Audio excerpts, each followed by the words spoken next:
Daniel Kipchumba from Kenya, 59.06. He's done exactly that time twice this year in 2018. Quiet character, but obviously a fierce racer, and both of those performances were wins. Lil Gebreselassie, the 25-year-old, 26-year-old Ethiopian, he's a 59.18 performer. Again, very, very strong. He was second in the Dubai Marathon in 2:04 back in January. And Moses Kurong, the 24-year-old Ugandan, will be up there as well. He holds that Ugandan national record. His seventh half marathon, so plenty of experience. Well, ladies and gentlemen, before you is arguably the best elite men's field ever assembled for a 21K in the world. In bib number 1, please put your hands together for Daniel Kipchumba from Kenya. Daniel comes in as the 4th fastest half marathoner of 2018 and will be eyeing the crown today. Thank you, Daniel. In bib number 2, please welcome Lil Gebreselassie from Ethiopia. With a stunning 59.18 at Valencia last year, he will be looking to take the challenge to others. Thank you, Lil. In bib number 3, Moses Kurong from Kenya. With a strong 59.50 personal best, he is certainly one to keep your eyes on. Thank you, Moses. And now, ladies and gentlemen, to the Indian elite athletes, and in bib number 13, please welcome Gopi T, the reigning Asian Marathon and Mumbai Marathon champion. He will only have the crown on his mind today. Thank you, Gopi. And taking the fight to him to the finish is course record holder Nitendra Singh Rawat. Ladies and gentlemen, Nitendra Singh Rawat, the defending champion course record holder. Thank you, Nitendra. Ladies and gentlemen, please give all our men, our male athletes, a huge round of applause as they get set to scorch the half marathon track today.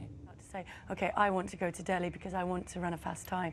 So when they come here in shape, and I think Daniel Kipchumba is an absolute example of that. And I can see them attacking this from the start. The pace they've asked for is sensible, but nothing suicidal, I think, to begin with. And then they intend to wind it up and make it quicker in the second half. They've asked for a tempo around 60 minutes, haven't they? Or just under 60 minutes, I think. I think around 59:30, which if you think they may then come back quicker in the second half, then that puts the course record in danger. And certainly we know these men are capable of doing that. Well, two very experienced pacemakers are going to help them out. Ronald Kirui and Alfred Ngaino, both of Kenya, will take out the tempo. Did you used to enjoy having pacemakers with you in races like this, where they sort of lay down the idea is they lay down a nice steady rhythm for the first half of the race? To be honest, I didn't have that luxury very often, and I think that also the ability to run and know your own body's limits and know how far you can push yourself just running alone is also a good thing. It looks like they're about to get underway. The countdown now. And they're off, the elite men, off at the Airtel Delhi Half Marathon 2018. One of the fastest fields we could ever hope for. The timing will be frenetic. The pace will be scorching.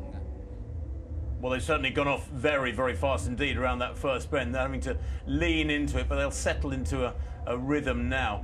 I guess what you hope, Paula, is that, you know, with the massive prize money here, this is just about the richest half marathon race in the world. I think $27,000 US for first place, $20,000 for second place, the same prize money in men's and women's races. You really keep your fingers crossed that they don't go for a tactical race, because the prize money doesn't, you don't get more prize money for running a fast time. It's the same. No. That would be interesting, wouldn't it, actually? What a great idea. You know, if you run outside a certain time, you lose a few thousand bucks. I mean, you do get that sometimes. You get the time bonuses for running quicker.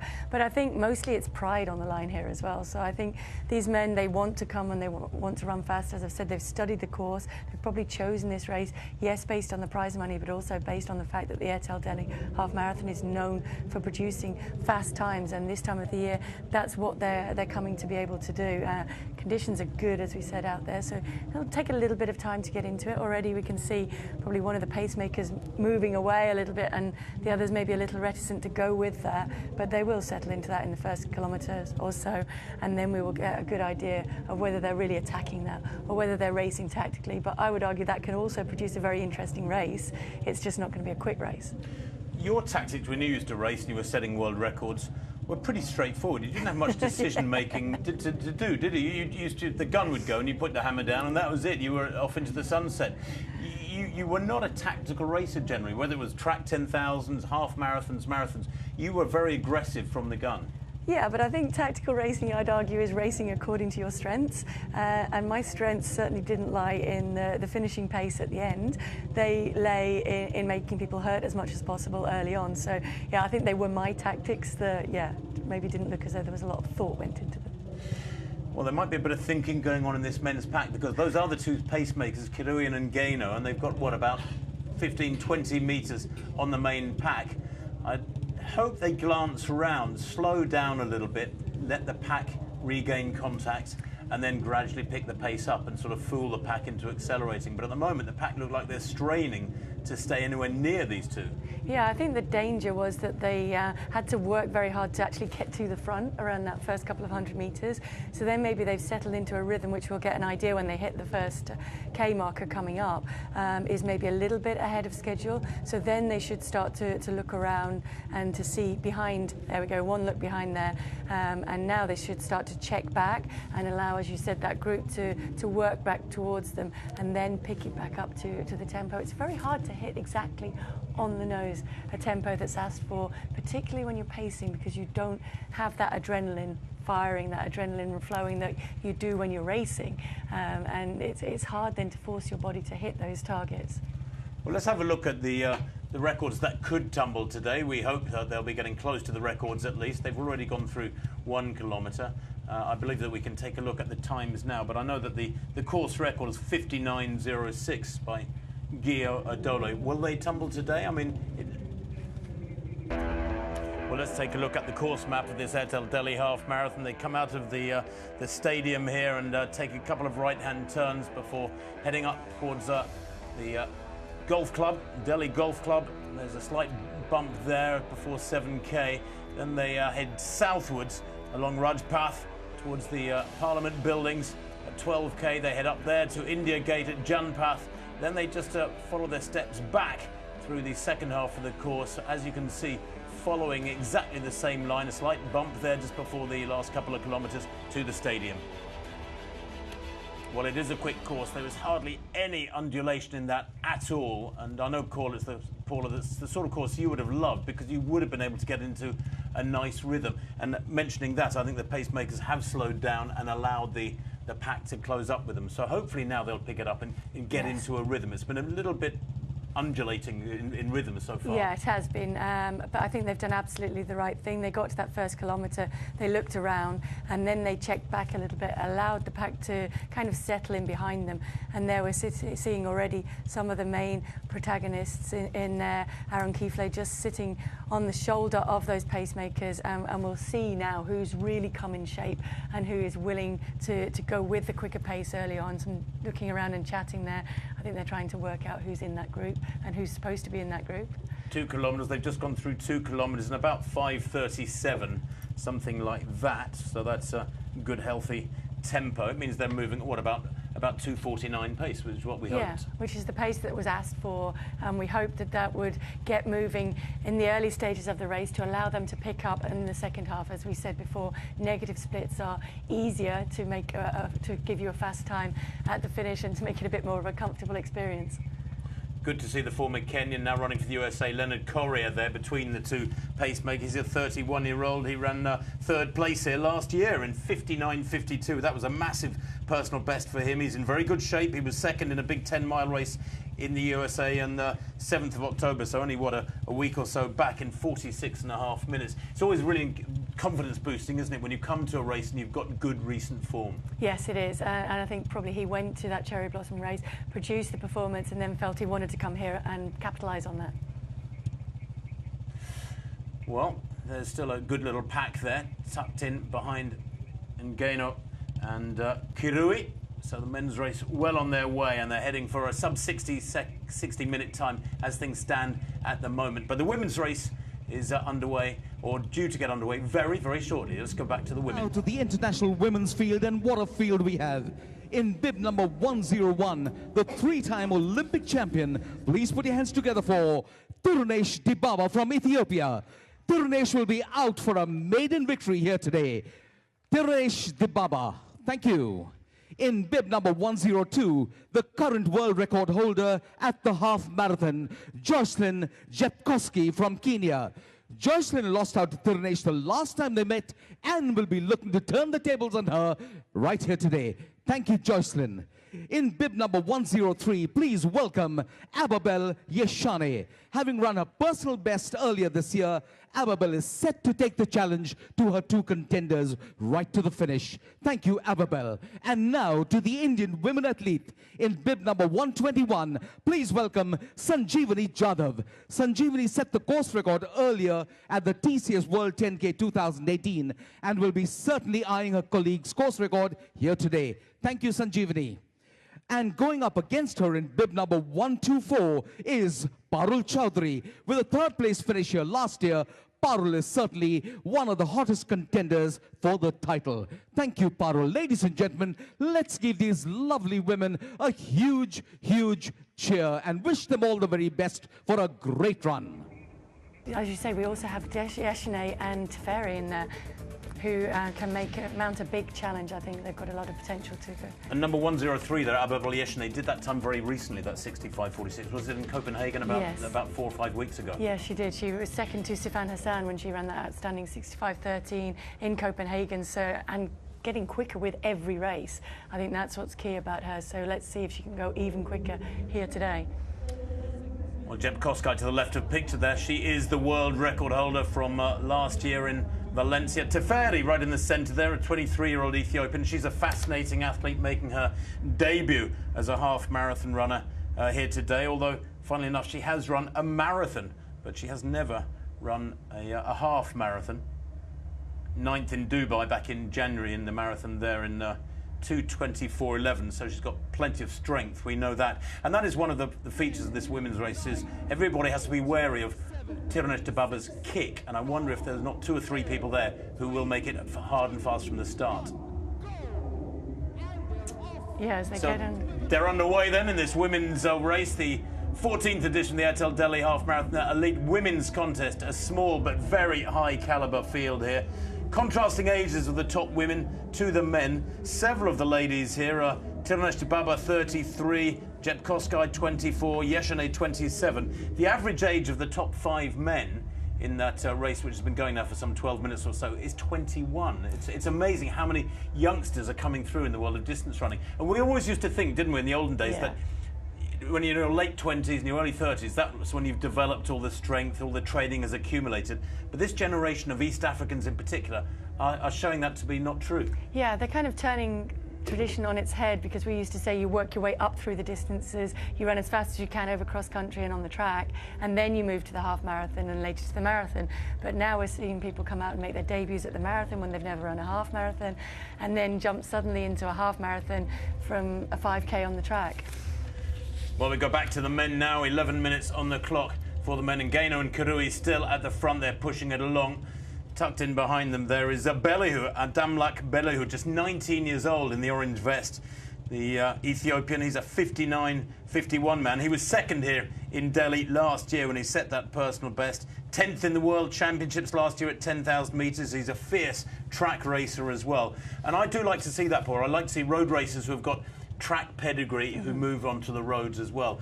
Although there is this generation of East Africans in particular now who come straight to the roads. You get 18, 19-year-olds running world-class times on the roads, and they've never set foot in a track. Yeah, I think the key thing is you need to have that speed ability there to be able to run sub 60 minutes. You've got to have that ability to run very fast. You don't necessarily have to have done it. And I think that's what's turning it on its head a little bit. But you've still got the likes of Jocelyn Jepkosgei in the women's race, who's not really run anything close to respectable times really on the track, and then comes straight in and sets world records en route to fast times in the half marathon. But I think in the men's race, that depth and that strength is much more evident in the numbers clustered in that group there that's running at a very quick pace. Well, that men's pack is still tightly bunched, as indeed is the men's. They have got male pacemakers with them, even though they had a separate start, so this wouldn't count as a men-only race. There's Jepkosgei to the left of picture, back in about 7th place at the moment, just tucked in there, trying to see Tirunesh Dibaba. Where is Tirunesh at the moment? I think that's she's at the just back off the of the back. group, just about in about 8th place, just 3 or 4 meters off the back. That doesn't worry me. I saw Mo Farah win the Chicago Marathon, 2 weeks back, and Mo spent quite a lot of the race tailed off the back of the group by 10 or 15 meters, didn't he? Yes, and I think it's key maybe in an athlete who has come from a track racing background, who has particularly been used to watching the races unfold from the back of the pack and then moving through when it comes down to crunch time in the race. Back to this men's field, and they're tucked in right behind the pacemakers there. I get the feeling that they are stretching the athletes here. The 13 minutes on the clock, we'll get the 5-kilometre split in about a minute's time, something like that, and that'll give us a much better idea of the tempo that is being laid down. But it's good to see, some 8 athletes, something like that, responding, maybe more than that, behind the pacemakers, the 2 white vests of the pacemakers, then 2, 4, 6, 8, actually about 10 in that pack. And you can see from the expressions and from their running style as well, there's very little chat going on in there. There's very little looking around at the others, which indicates that the pace is fast and that they're all working hard and they're committed to running quick in this race to the halfway point and then going quicker beyond that.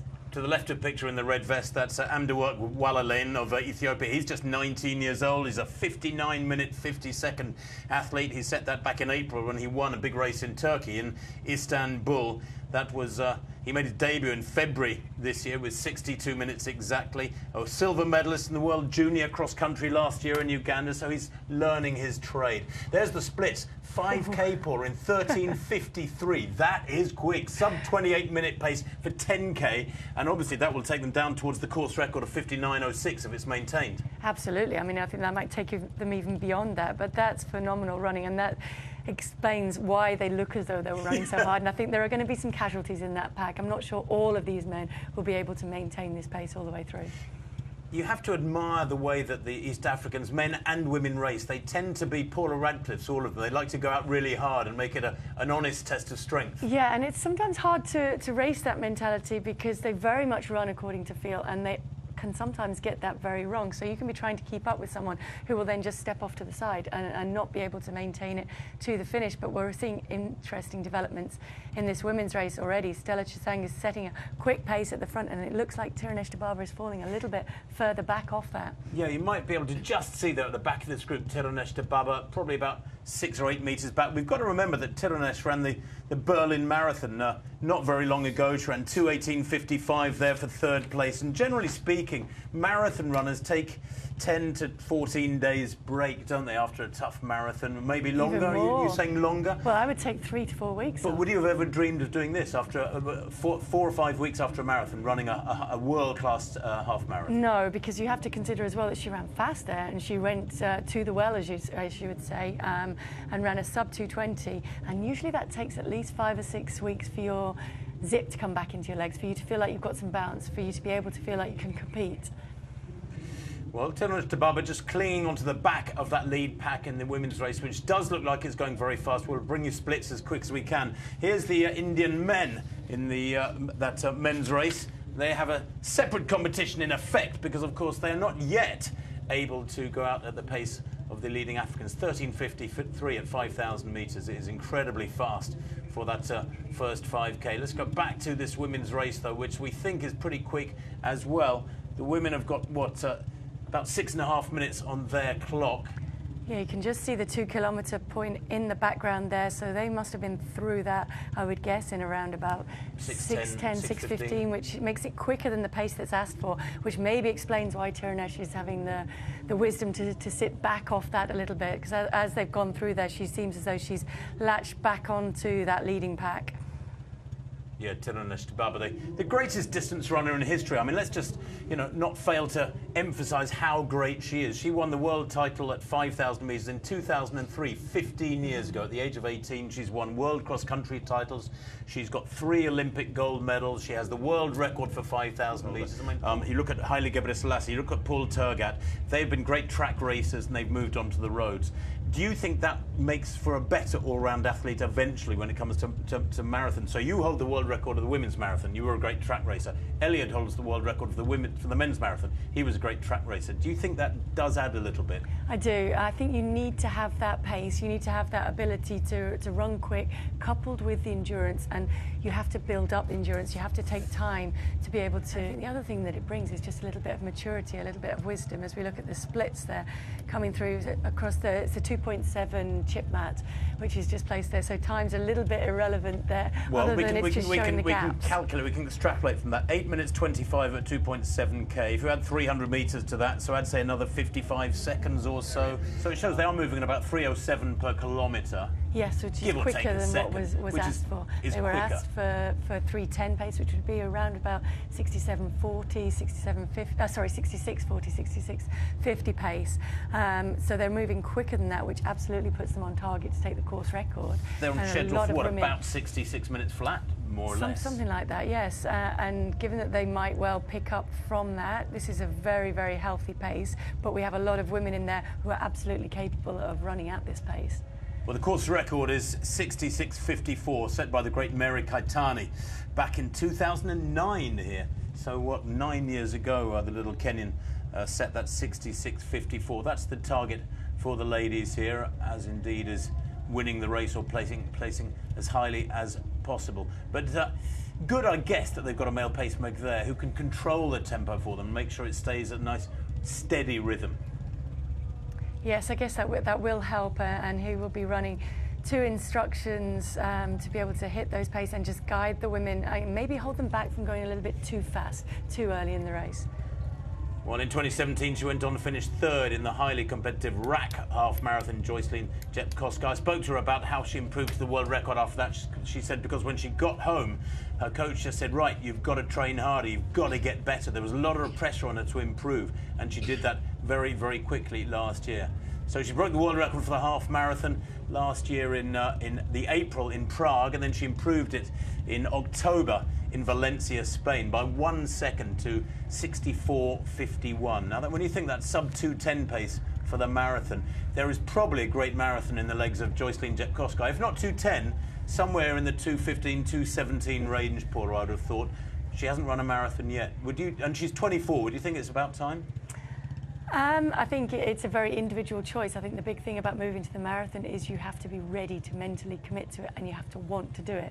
Joycelyn obviously doesn't yet want to do that, and she very much wants to race over the half marathon, but absolutely that should extrapolate to a very quick time over the marathon distance. It's a little bit unpredictable. You really need to see someone actually race a marathon to know how well they're going to do there, but she has everything in her arsenal to be able to go and produce a very fast time.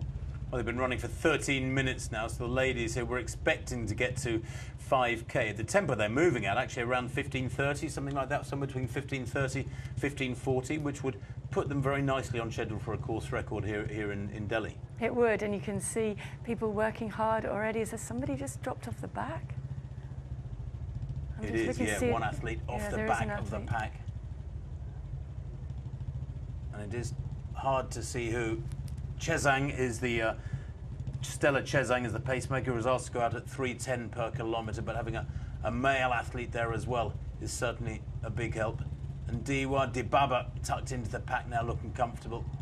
And one athlete has got a hard day's running ahead of her. Daba, it is, who is struggling. Tejutu Daba of Bahrain. She's a 68-minute performer. That was in France in September last year. She's a 2:28:50 marathon runner. That was her second marathon, a personal best she ran in Beijing, actually on the 16th of September. And that I've put in my notes, recovered, question mark. She ran a marathon, what, some 3 or 4 weeks ago. That might explain why she's struggling. That with, would what, certainly 14 explain. minutes on the clock? Yeah, that would absolutely explain. It's probably pretty brave that she tried to go with that pace in the beginning, and you can see that gap is now just growing and growing, and probably will continue to grow throughout this race, because the pace here is picking up and picking up. The main protagonists are all in there. You've got Jepkoska, you've of course got Dibaba. We've also got Stacey Ndiwa there. We've got Teferi still in there. Well, I know at about 13.5 kilometres they pass their hotel, so there's a temptation there for Daba if it's a bad day at the office for her. Here's the Indian ladies going well, and as you can see, is that Yadav, who is leading at the moment, and Parul there. That is two of the main protagonists. Parul, who was third last year, the taller figure in the light blue vest, looking very comfortable there, letting Yadav do the hard work. Sanjivani Yadav pushing the pace at the moment, having their own little domestic dust-up. Back to this front group. There is Dibaba to the left in the all black, with that very high arm carriage. Her arms right up across her chest, almost with her fists, Paul, clenched fist, Paula, under her chin. It's a strange action. I did hear a theory a few months back that they believe that if you carry your arms close to your torso and high like that, there's less muscular movement and less, you actually save energy doing it. Have you heard that before? No, I haven't heard that before, Right, but it's we'll Google actually it quite later. similar to the running style of Mary Keitany as well, who tends to run also with the kind of the clenched fists and very high. I think the key thing is that you run in a way that feels natural to you, because that's the way that's going to use the least energy. That is the 5K marker they've just passed through in the background, so maybe it's slowed down a little bit, the pace. That would have been about 15:45, I make Yeah, it through 15:45, give or take. I think you're exactly right. So that works out at what, about 3:09 per kilometre. Still pretty Yeah. tasty. It's 3:10 was requested. If they're on 3:09 tempo, there or thereabouts, and they can stick with this, and that's a good sized pack again, isn't it? How many athletes there? 2, 4, 6, 8 ladies there, I think, tucked in behind that male pacemaker, and of course Chezang, not forgetting Chezang is a pacemaking herself. And I suppose the good thing for these ladies too, Paula, is that the male pacemaker can go the whole way. He will be able to go the whole distance. Yes, he will be able to, and he will be able to help them with setting the pace if they need that. I would argue that they can also probably work off each other, and if they want to run fast, they can work together in being able to produce that without the male pacemaker being there. But you can see there, he's actually warning the women to back off a little bit. The pace is good enough. You just need to settle down and also watch that tight turn. Well, there's the official 5 kilometre split, 15:48, but still very, very quick. Obviously, around 3:10 per kilometre. 15:50 would be exactly 3:10 per kilometre. Stella Chezang leading. Dibaba is there. Teferi is there as well. And Yima and Degefa.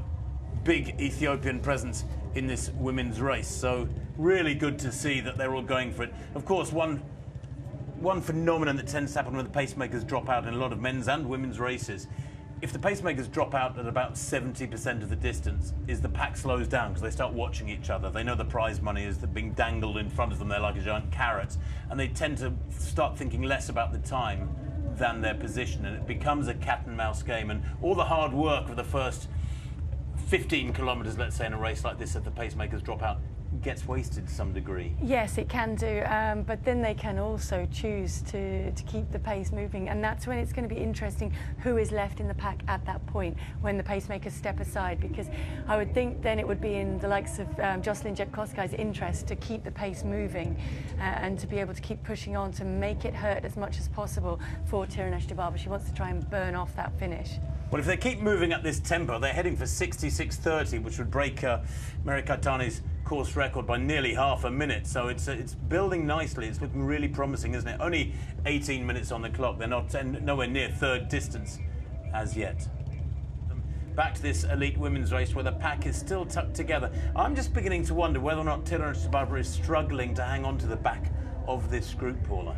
I think she's certainly giving that impression. Whether she's deliberately giving that impression, I think we'll find out as this race builds and as we get further into it. She does seem to, when the pace accelerates, just allow them to move away and then gradually work her way back onto the pack. But as you said earlier, we saw that from Mo Farah, and he turned out to win the Chicago Marathon a couple of weeks ago by allowing the same thing to happen. Sometimes people can use a little bit too much energy too early in the race by trying to push the pace on, and by sitting at the back and just watching it develop, you save that energy for later in the race. So Tirunesh Dibaba, nicknamed the baby-faced killer. I think it's the baby-faced destroyer, actually. It doesn't really matter, does it? She kills them, she destroys them, she obliterates them, and has done for 15 years and more. 3 Olympic gold medals, 9 world titles, 3 silvers and 3 bronze medals. She's very rarely out of the medals. She's to the left of picture in the all black is Tirunesh Dibaba. In 2014, she made her marathon debut, finishing 3rd in the London Marathon. She then came back last year and finished in 2nd place in this, and she's the 3rd fastest athlete in history now, Dibaba. She ran quickly in her first couple of marathons, and it would suggest there's more to come from Dibaba. Yes, I would think there would be more to come. I would also maybe argue that had she gone to the marathon a little bit sooner, she could have maybe run even faster, because she did move at a stage where she'd already raced a lot. But she is learning, she's moving forward with each race. She's learned, I think, the hard way in the last couple, that if you go out too fast at halfway, it's hard to maintain that, and that's what culminated in a DNF in London Marathon this year. So she learned from that and then came back and was able to still run another sub-2:19 clocking in Berlin. But that must still be in her legs today. No matter how talented Tirunesh Dibaba is, she must still feel that, and she hasn't come in with the same freshness and with the same preparation as the likes of Jocelyn Jepkosgei and also Sembera Tefera, who we've talked about, and Yeshine, who has been running faster and faster with each of those, and certainly that 65:40 that she ran in Copenhagen will have given her a big confidence boost, and for her to be able to beat her idol in Tirunesh Dibaba, that would be something huge. Well, they went through 7K just now in 22:12, according to my clock. That means they covered the 2K from 5K to 7K in 6:24. So they've slowed a little bit. That means they're moving around 3:11, 3:12 tempo. And while 2 or 3 seconds over a kilometre might not sound a lot, it is significant, isn't it, Paula? Because it accumulates over 3 or 4 kilometres, 5 kilometres. All of a sudden, you're talking about 10, 15 seconds. Yes, you are. I mean, it's different in a course where there are undulations, but here there aren't really any big undulations, and what there are around about 5 kilometres, I think. So when it slows down and there isn't really a reason for that, then that tends to be indicative that people are just sitting back off the pace. If there's a hill, then it's obvious they're going to pick it up again when they get away from the hill. Well, towards the latter part of the course, there is that slight bump, that slight rise, but the coming down from the rise with about 2 or 3 kilometres to go does sort of kick-start them into the latter stages. So here are the splits at 7K, 22:11. Yeah, that's more or less what I got. Jepkosgei, 22:11. Teferi is there. She's the dark horse for me, perhaps, making her debut as a half-marathon racer. Zainab Yima.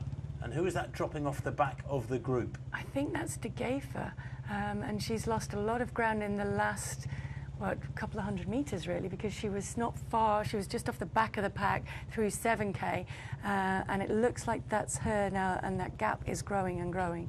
Well, to the extreme left of picture is that Workness De Geefer, the 27-year-old Ethiopian who was the champion here at the Airtel Delhi Half Marathon in 2016. She was 5th last year, and as she comes through, she has been dropped before halfway.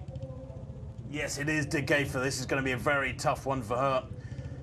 She's run 6 half marathons a year in 2014, 2015 and 2016. She's very much a half marathon specialist. She's been under 70 minutes in her last 11 half marathons. And she might well go under 70 minutes today, Paula, because that's sort of the benchmark of world class. But if the pack are moving at, let's say, 66 minutes flat pace or 66:30, no wonder she's struggling. Exactly. Even on a good day, she'd probably be struggling to go with the pace. And so sensibly, she's just realised this is too fast for me today. I need to back off to be able to maintain my pace through to the finish. And we may well see her yet come through and pick off others as they drop off this leading group. Did you ever get yourself in a situation like this where you were in a pack and you felt obliged almost to stay with the pack, determined to stay with the pack, but you knew deep down inside you couldn't hang with it, that you would eventually have to drop away from the tempo? Or did yes, towards the end of my career. But I think I probably more often in the beginning just felt that I was in the pack and I needed to wind it up because there were people there who I needed to make it quicker so that they couldn't stay with it. But yeah, I did a couple of times run that. It's a dangerous way to race though, because you know you're going to be in pain in the second half of that race and you're going to be really hanging on. You're the wrong person to ask, really, because you were so strong when you were at your peak. You were usually the person turning the screw on the rest of the pack. So I'll say it for the rest of the planet. Yes, if you go out too fast to halfway, you're going to have a horrible second half. Well, they're still going well. I got them at 8 kilometres at about 25:22. This leading women's pack. There's the leading men's pack, and they are really shifting again. And it looks to me like Kifle has kicked in hard there. Aaron Kifle, the 20-year-old Eritrean. He's only a 60-minute man, 60:31 his personal best, but he did win the World Championship bronze medal over half marathon in Valencia back in March. That was his debut, and it's his only one he's run so far. Bizarrely, he ran in the World Championships, his first ever half marathon, got a bronze medal. So it does make you wonder if there's a lot more to come from Keithley. Yeah, I'm sure there's a lot more to come. I think his track speed shows that as well. 13:07 over 5 kilometres is something that a lot of these men will struggle to match. Well, this elite pack has had a couple of athletes drop off the back of it over the last 10 or 15 minutes in the women's race. Interesting to see Joycelyn Jepkosgei there, tucked in behind the pacemakers in the white vest. You can't quite see her at the moment. She's behind Chesang. She's a very solid runner, isn't she? She's not long and lean like you would expect. But having said that, actually, Tirunesh Dibaba is solidly built for a distance racer. The opposite of Ayana, for example. Yeah, I mean, I think when you see them stood next to each other, then you would maybe say that Tirunesh is solid. I'm not sure anybody else stood next to Tirunesh would ever call her solid, but I think it's more strength and maybe demonstrates why she is able to have that range of running so quick from 5,000 metres and over the marathon, because she has the power there. She's like a little power pack, and I think Joycelyn Jepkosgei even more so, may be why she might not transfer to the marathon, because she's that little bit heavier to go the full distance for the marathon. But we'll see. That's kind of putting people in boxes before they even get there. Beautiful shot of India Gate there in the background. We've done a couple of runs. I've had a couple of runs around that in the last few days. It's always heaving with Indians who want to come and have a look at that and pay their respects. I think it's built in commemoration of the Indian war dead over the years, the India Gate. It's absolutely massive. If you know the Arc de Triomphe, think that in terms of scale. It's huge in the background there. Well, Ballyhoo running very aggressively here. They went into the second half of their race here in this men's contest. 13.4 kilometres, 38.02 in this men's race. 38.02 for the leader. And that's at 13.4 kilometres. We'll try and extrapolate exactly what that means in terms of overall finishing time. But it looks to me, Paula, like they have been taking turns at the front and pushing the pace very hard. Keithley was at the front a couple of minutes ago and looked like he was attacking. Now Ballyhoo's gone to the fore. Yeah, Ballyhoo has been to the fore for a lot of this race, and certainly it looks like maybe he and Keithley are working together a little bit to keep the pace moving, and it does seem to be causing casualties further back. You can see Daniel Kipchumba, one of the favourites that we talked about coming into the race, is just there in the white on the far right-hand side, and he looks as though he's maybe struggling to stay with this pace, and it's certainly broken up the pack since the last time that we had a look at them. Right in the middle of the pack there is Monday, Abdallah Monday of Uganda, the 23-year-old. He's run 2 halves this year, was 4th in Barcelona in 60 minutes back in February, and he ran a personal best in the Netherlands in March of 60.14. So some really high caliber athletes in there. Some of them just knocking on the door of breaking 60 minutes. Back to this ladies' pack. And still looking comfortably, Joycelyn Jepkosgei. I'm intrigued to see Jepkosgei apparently having a good run, Paula, because she hasn't really hit the same heights this year that she did in 2017. You know, 2 world records last year.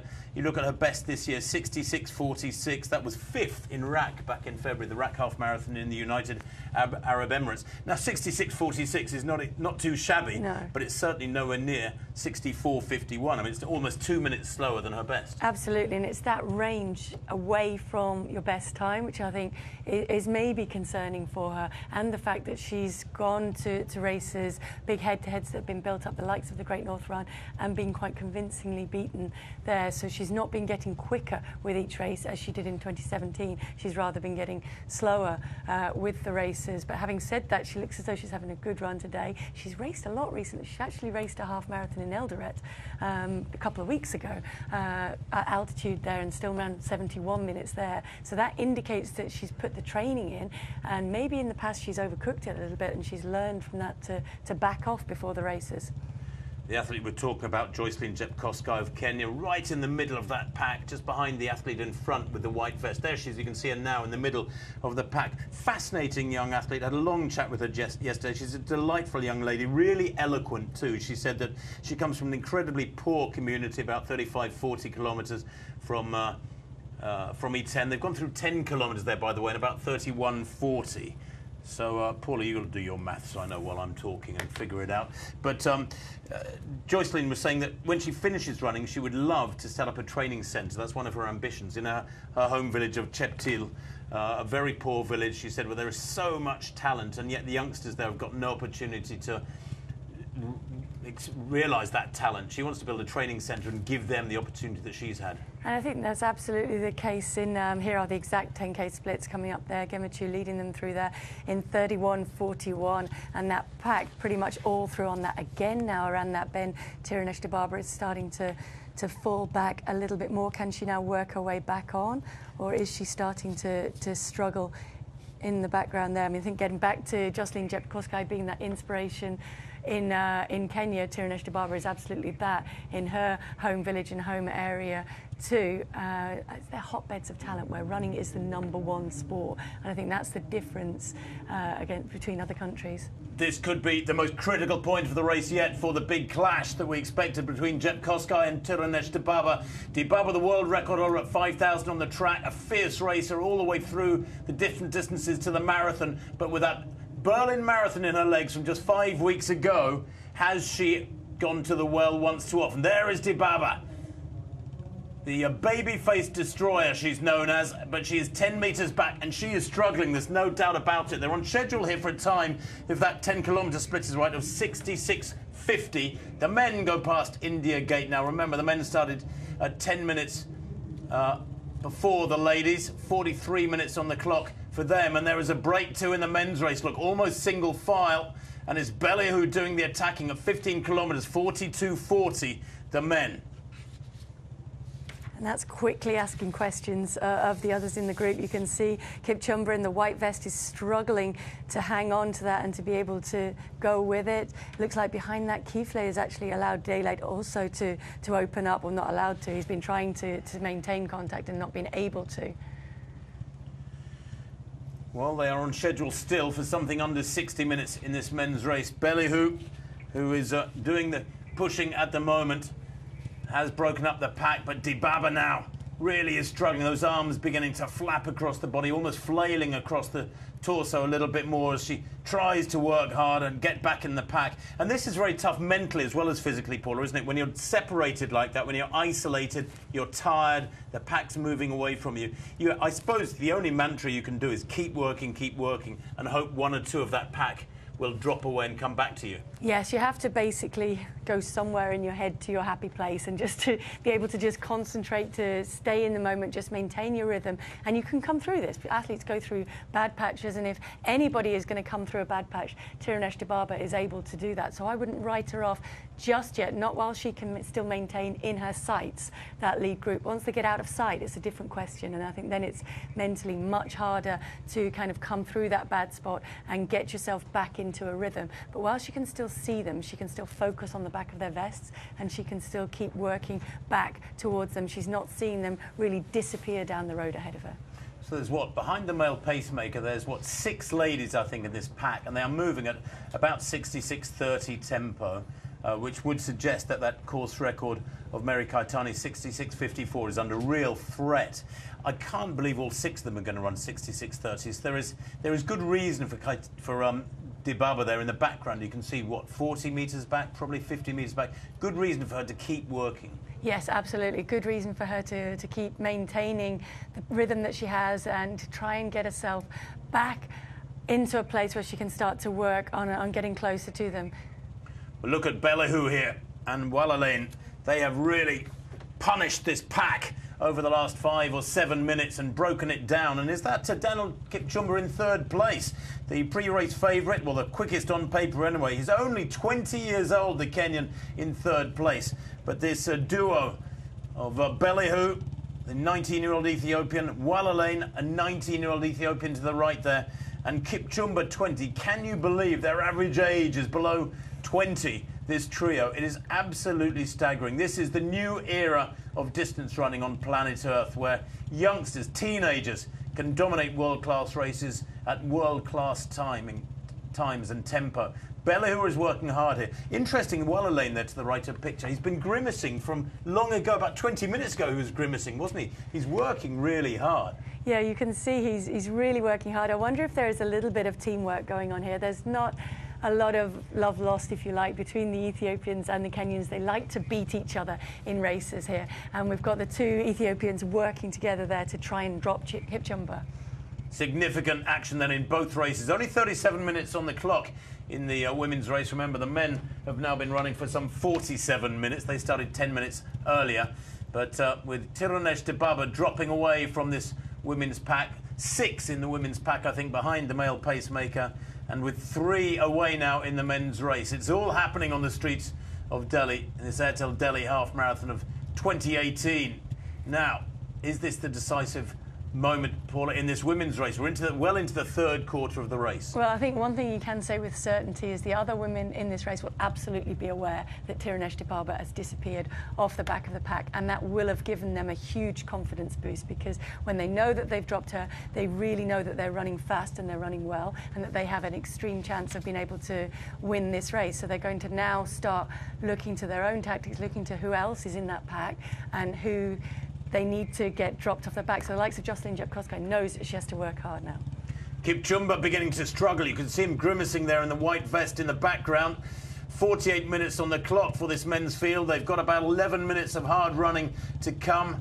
What's that? At the speed they're moving at, about 4 kilometres. So we're at about 17 kilometres at the moment. And you're right, Paula. I mean, I think these two are working together, stride for stride. There's a nice rhythm to it, almost touching shoulders. And the women's pack beginning to break up. Jocelyn Jepkosgei working very hard to go with this male pacemaker, and I don't know if this is an acceleration from the male pacemaker that maybe Jocelyn has instigated, if she shouted something at him, but this is real pressure being applied here by the male pacemaker, indirectly, I suppose, on the rest of that group. Possibly, yes. We don't know until we find out after the race whether she asked him to push on or whether he's just sensed that she wants the pace to pick up, and he's been able to do that. You can see him looking around now, so maybe it is instigated by him, and he's now seeing of the women who was able to go with that. Certainly it's broken them up into single file from that pack formation they were running in earlier. Well, back to these professional races. Remember, massive prize money in the offing for these elite athletes in this women's race.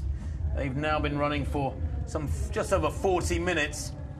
And Jocelyn Jepkosgei rocking from side to side in the wake of that pacemaker. Look at the gap, though, back to Kipchumba in the men's race.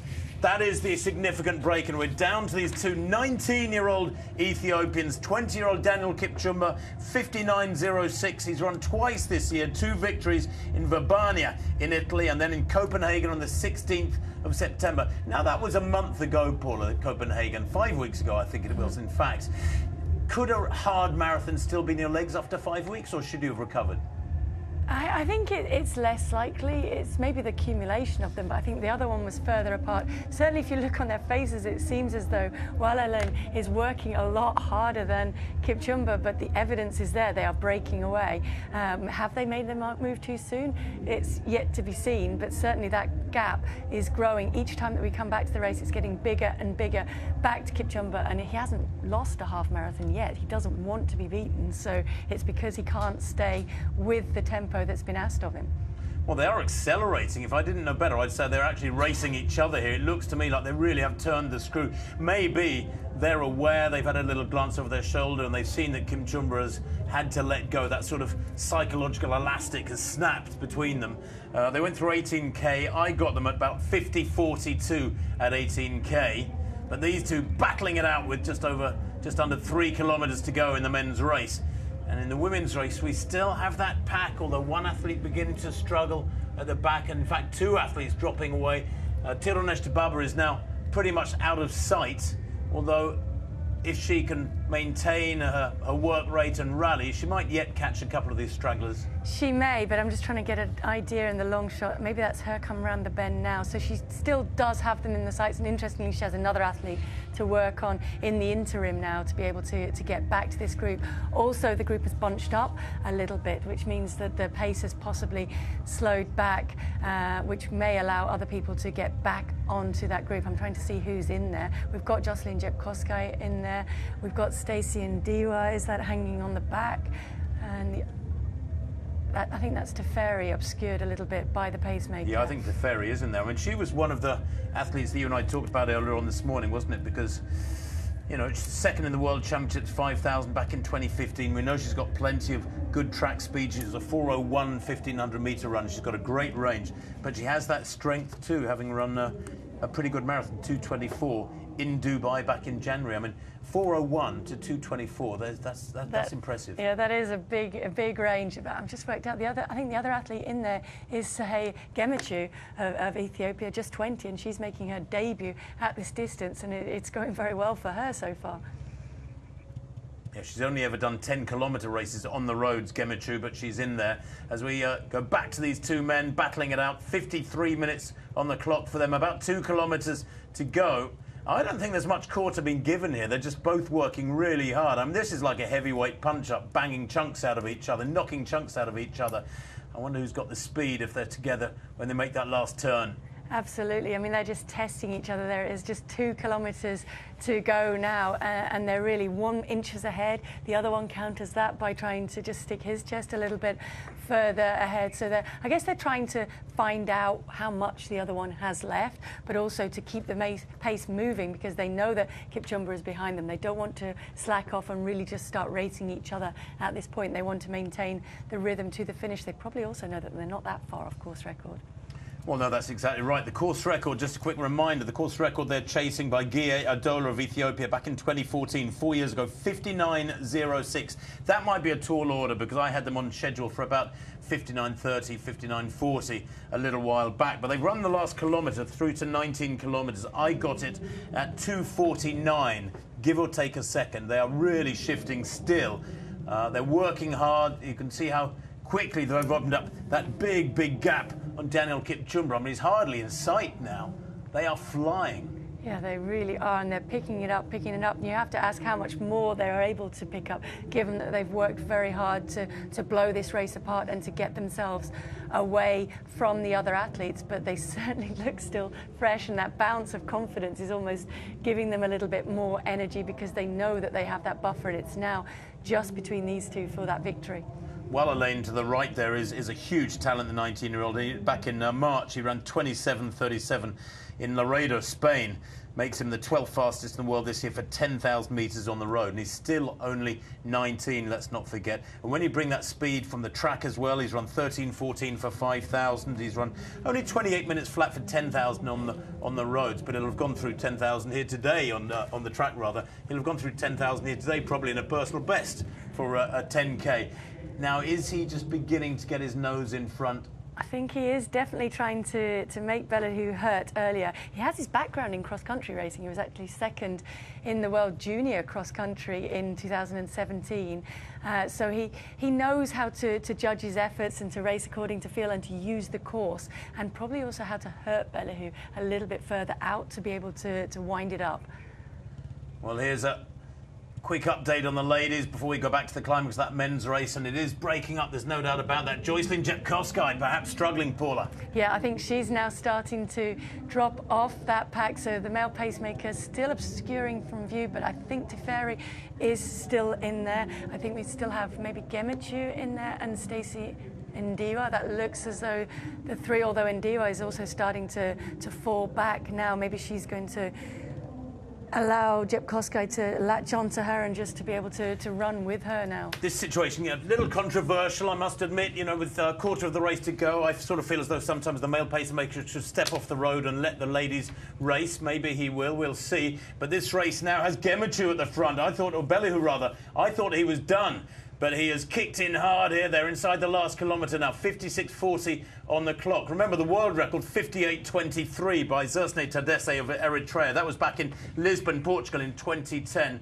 But Bellehu here has responded to the attack from Walalane over the last 5 minutes, and he is now asking the questions. 57 minutes on the clock, and these two young Ethiopians, the pair of them, just 19 years old, are absolutely flying. Look at the other racers to the right of picture, watching them go by. It's almost as though they're standing still, and they can see world-class racing from about 3 meters away. They're tearing up the road here. Yeah, and I think when they're stood that close to it, they can really appreciate just how fast these men are racing. Maybe the pictures don't always do it justice, but they are really taking this race to the wire. I think Bellehu there was just doing a little test to see, if I pick it up, is Walalane able to go with that, or does a small gap open up? Because if it does, then I'm going to push again, and he's going to do a couple of those before he really goes for real.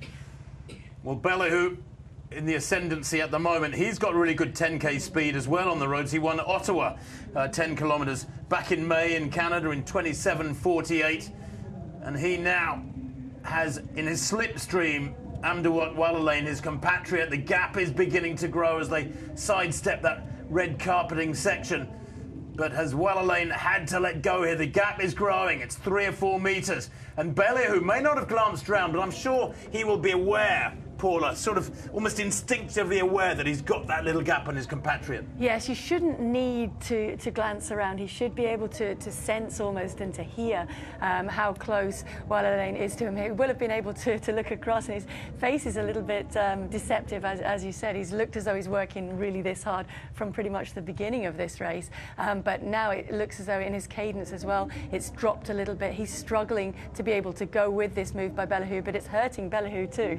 It is Bellehu who's really hurting. Takes one of the last corners as he heads in toward the stadium. The fastest time in the world this year, 58:42 by Bidan Karoki of Kenya. That was in the Rack Half Marathon back in February. We're not going to see a world best for this year, but we are going to see a mighty quick time. Remember the course record, 59:06 by Gia Adola, is just a few seconds away. I think that's going to survive for another year, but this is going to be massively fast. 9 years out of the last 10, we've had sub-60-minute clockings here in Delhi, and this looks like it's going to be another sub-60 clocking, because the winner is going to be Amdamlat Bellehu as he comes towards the line, acknowledges the applause for this 14th edition of the Airtel Delhi Half Marathon. He is champion. It's a 1-2 for Ethiopia, and that was fast. 59:20 unofficially, there or thereabouts for Bellehu, and brilliant running from him. A new personal best by some 30 seconds. Walalane as well will have smashed his personal best by about 25 seconds. That was some race. That was a really, really great race. I think now we're looking at Kipchumba battling in ahead of Kifle there, and these two men have also run sub-60. They've also run very, very quick times, but have not been able to stay with Bellehu and Walalane today. Well, let's go back to the women's race where it's all happening as well. And we are gradually seeing this pack thinning out. Teferi, though, doesn't she look comfortable? Shades of Mo Farah in Chicago a couple of weeks back, because she looks relaxed, for my money, Paula. I suppose that's the most apt word for the way she's looked. Casual glance at her watch there. She doesn't really look under stress at all. No, she doesn't. She always runs like that, but she looks very, very relaxed and in control here. Interestingly, Jepkosgei has rallied. She's got herself back into that group of now 3 that's away. That includes Gemachu, who's having the run of, or the debut of her life. But Teferi is very much in the slipstream of the male pacemaker, and she's the one who is now kind of nipping at his heels, urging him on to go faster. And maybe, as you said, now is the time for him to step aside and allow these women to race, because she looks as though she wants to maintain the momentum that is hurting Jepkosgei and be able to move quicker than she is almost able to do, because she's kind of sticking behind the pacemaker. Well, Teferi, making her debut, looks the most likely to win. 51 minutes on the clock. We mustn't forget they've still probably got another 15 minutes of running to come, so several acts to unfold. But Senberi Teferi, she's an 8:32 3,000 metre runner. Set that personal best when she was second in the Continental Cup just a few weeks ago in Ostrava in the Czech Republic. And the pacemaker here with Teferi tucked in behind him. And who was that in second place? There's that Gemechu.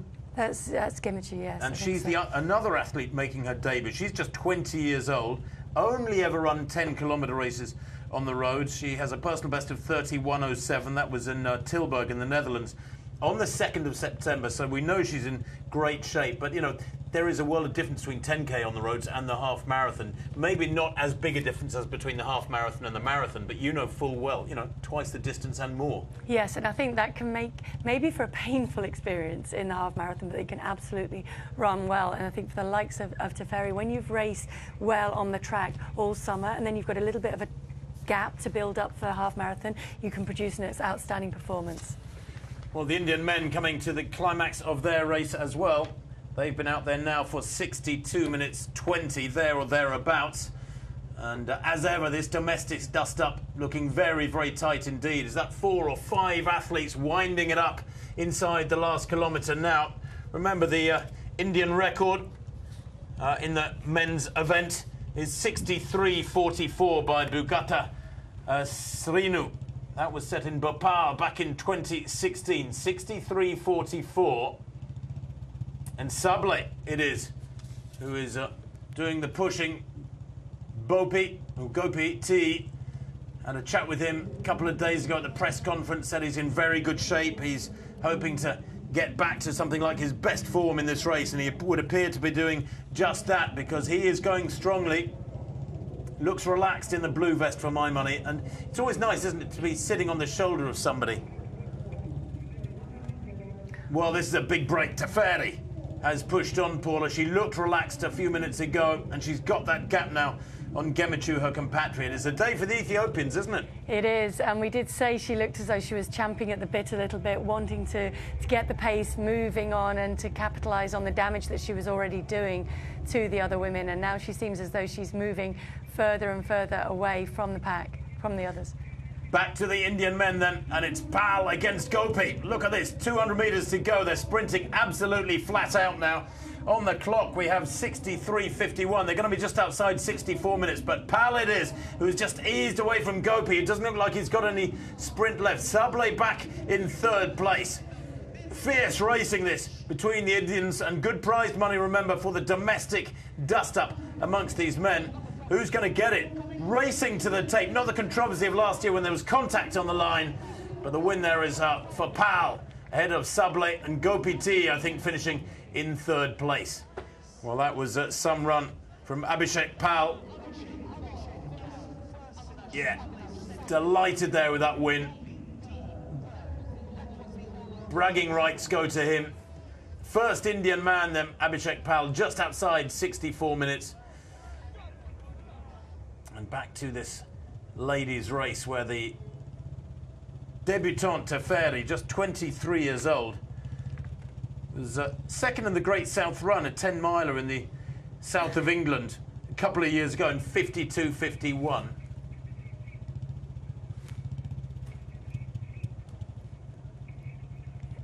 I think the pace that she's run at over 5 kilometres, as we've talked about, that 14.23 indicates that she had this potential over the half marathon. We'll see as we get closer just how fast she can go, because I think she can go quicker than this. She really kept her powder dry in the first half of this race, and then she has moved through now only in the closing stages when she knows with confidence that she can maintain this to the finish. And I don't think there's any coming back now for the women behind them. There might be some changes in position there. Well, what's interesting is that Gemechu in 2nd place is being closed down by Joycelyn Jepkosgei, the world record holder, so there is a battle going on for 2nd place. But yes, Teferi here looking absolutely supreme, very smooth, untroubled, and this is quite some debut. It's going to be a quick debut too, isn't it? I think it is, yeah. And I think we have seen this from Jepkosgei before in the World Half Marathon Championships in Valencia. She dropped back and then she actually rallied and was able to move back through the field and move up. So don't write her off yet, but certainly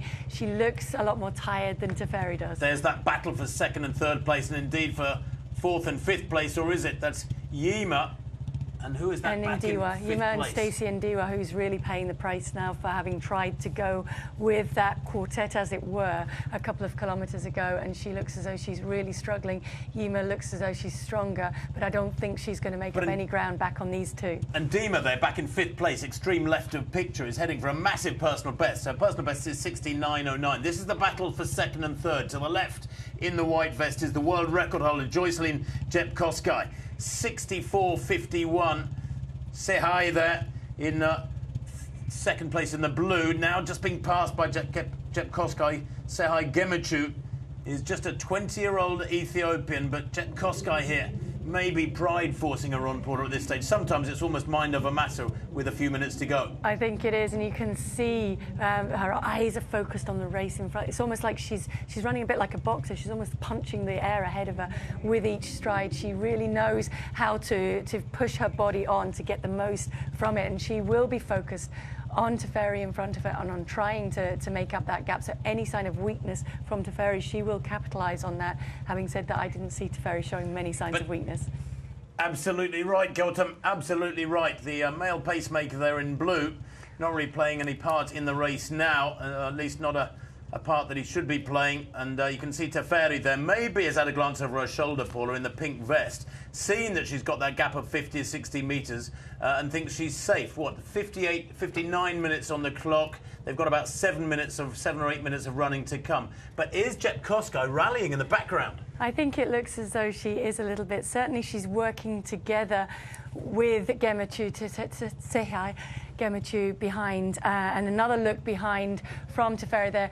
I would say that's not quite a winning gap yet. She looks a little bit concerned. That's a little bit too many signs of weakness, if you like, that she's throwing back to the chasing girls behind. When you keep looking repeatedly back over your shoulder, it's not just let's see what's happening, it's are they closing on me? And that does give strength to you when you're chasing someone down and you see them repeatedly look back over their shoulder. For the first time, she looks like she's really working hard here, doesn't she? The arms are beginning to flail a little bit harder. There's not quite the same smooth serenity to her stride, but she's got this male pacemaker to key off, and he's sort of almost dragging her through when the battle is going on behind to try and catch her. Although that gap is now growing a little bit. 19 kilometres there with what on the clock? Almost exactly 60 minutes, about 60:02 at 19 kilometres. And Teferi, who looks like she's heading for victory with a battle going on behind her between Joycelyn Jepkosgei and Sehai Gemechu, the 20-year-old Ethiopian. I mean, hasn't yet got the win in the bag. I mean, what, 60 minutes on the clock, Paula? She's got about 6 minutes of running to come. Yeah, I don't think it's yet in the bag. The gap is almost significant. It's more for me the way that she keeps looking behind and the way that strain is starting to show on her face. And she doesn't have, as we've talked about, a wealth of experience over the half marathon. She may have misjudged it. But of course, we've got the Indian women as well. We need to keep a track of them. The elite women are going to finish, but what about the Indian women? Parul there, now in the front, the taller figure of these two and looking strong. Second last year in this Indian women's race, and she won't want to finish second again. So maybe a little bit more determination in her legs because of that. In fact, she was third last year. So two-woman race throughout, it would seem, in this Indian women's contest. 62 minutes on the clock. And let's not forget that Indian women's record is in the offing. Well, Jepkosgei with Gemechu. And she is working hard, Jepkosgei, isn't she? I mean, she looks heavy compared with all of them, Paula. As you said earlier, it's power as well. That when she's really, really in good shape, winning shape, can be applied over the half marathon distance. But when she's not running strongly, when she's not feeling great, then she does look heavy. She does. Interestingly now, the pacemaker is back just in front of them. So I'm wondering if in the background that isn't Teferi. Have we seen a change while we've been away? Teferi has got to be out in front. I'm not entirely clear why the pacemaker would have dropped back to them so suddenly, so quickly. But Parul, in the blue, doing the hard work here in the Indian women's contest, trying to break the athlete behind her. But it's going to be tough because it's so much easier to be hanging on to the back of an athlete. Psychologically, they're doing the hard work. If you can just tuck in behind them and let them do the hard work, do the leading, it takes a little bit of the burden off your shoulders. A bit like in a relay. If you ever run a relay for your club, Paul, or in a 4x400 with a baton in your hand. And, I have. It's great to come off that final turn on somebody's shoulder. Jepkosgei just cannot rid herself here of Gemechu, stubbornly hanging on to her, the 20-year-old Ethiopian in the blue. This is the battle for second and third. Teferi, we believe, is about 60 metres out in front. And certainly for the last 3 or 4 kilometres has looked like she's got the win in the bag. But it would be nice to be able to see Teferi and where she is in relation to this duo. Jepkoska, remember, the world record holder, now being passed by Gemechu. There is no quarter being given here. No, and they've got to be in the very, very closing stages of the race now. Gemechu moving slightly ahead. Maybe she sensed that Jepkoska didn't have anything left to fight. She's fought, and she's fought again. Jepkoska, she's kept finding something else to be able to go with this. And now it's Gemechu who is really pushing on the pace. Jepkoska has got to be hurting. Well, this is Teferi being passed. You're right, Paulo. Teferi absolutely has collapsed. Crikey. Talk about hitting in the wall, throwing in the towel. She looked so comfortable a couple of minutes ago. These two have rocketed past her. I cannot believe it. This was just a couple of minutes ago, and this is now the race for the win. Talk about a dramatic change with just a few hundred metres to go. I know, hugely dramatic. And in the midst of all that, Gemechu, the debutant, times her race to perfection, and she's still checking her watch. I don't know what time she's trying to beat unless she senses that she has maybe the course record in her sights. That's 400 metres to go, so she's got what, 75 seconds or so to break that record. So it's possible. She's certainly working hard, and with each stride now she is drawing further and further away from Jepkoska, and that's Ymer as well, who's closing in the background. So really Teferi has almost stepped aside in this race. Well, Teferi all but stopped, didn't she, when we saw that clip just now that was a couple of minutes old. But the male pacemaker here, it seems determined to run his race and get a time, even though it's Gemechu, Sehai Gemechu, who takes that final turn, 66 minutes on the clock. Remember the course record from Merikaitani, 66.54. That's under real threat here today in Delhi. Gemechu running for victory here. In the finishing straight almost, one turn to make. And Joycelyn Jepkoska, the world record holder, back in second place, top left of your picture. There she is in the white vest, but the foreshortening effect is deceptive. I don't think she's going to get back to the Ethiopian in the lead, who now sprints towards the tape, and it is indeed going to be a course record here. The 14th edition of the Airtel Delhi Half Marathon in 2018 has a new course record and a new champion in the women's race. Sehai Gemechu, the 20-year-old Ethiopian. What a debut from her. Fabulous stuff. Unofficially there around 66.50. I got her winning time, and that would make it a course record by just a few seconds, as Joycelyn Jepkoska has to settle for second place. She did rally well. She worked very, very hard. When you think Jepkoska was some way back at about 15, 16 kilometres. The first three in the women's elite race then. Sehai Gemechu there in the middle in the blue is the champion in a new course record. Joycelyn Jepkoska to the left, the world record holder, second here today. That underlines the calibre of this race. And Ymer there, a fabulous third place for the 20-year-old Ethiopian, who has come very close to her personal best, if not broken it. We wait the confirmation of those times. But Jepkoska just managing to split. Well, the Indian women's record is 70.31 by Loganathan Surya in Delhi last year, 70.31. So that is not going to be under threat here today. It is nonetheless a great tussle between these two. Parul now just beginning to swing those arms backwards and forwards with slightly more energy, trying to lengthen her stride and destroy the athlete behind her. But is she going to manage it? Because there is stubborn attachment going on from Sanjivani Yadav in second place, who has looked under pressure. But is she looking the better of the two, Paula? She still looks under pressure now, but she's also sensed that if I've hung on for this long and now I hit the final 200 metres, I can really give it one last go, and now she moves ahead. She does hit the front for the first time. She's played a very, very cagey game. She wasn't worried about the time, clearly. She looks much the more sprightly of these two Indian ladies. Sanjivani Yadav is going to take this one. There's no doubt about it. At the age of, what, 22, she is taking the biggest win of her young life here.